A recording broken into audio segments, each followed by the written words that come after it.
могли даже представить, что ее действительно разлучают с родиной. И вот они ехали и все время думали, что это ошибка, их вернут.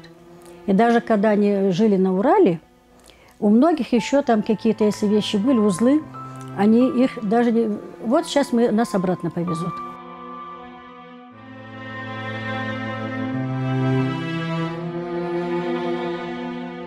И однажды я говорю: Тяп-тя, ты хочешь в Арпат? И она ничего не сказала. И вот это, когда вспоминаю, мне очень тяжело. Она вот так сделала. Этот жест говорил обо всем.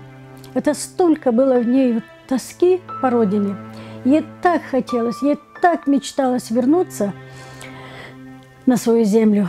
Но, к сожалению, она не дожила.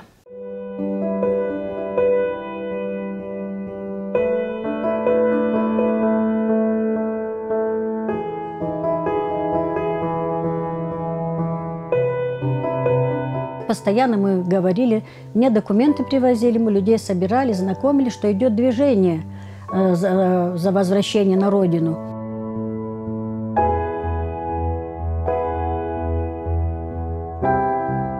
Конечно, этот Арпат уже не тот был Арпат. Деревья вырублены были, сады вырублены были, дома заброшенные татарами и разрушенные, а в которых они жили, они их никогда не ухаживали. Ну, страшное было зрелище. Я говорю: баба, это Арпат? Он говорит: да, Хазым, это наш Арпат.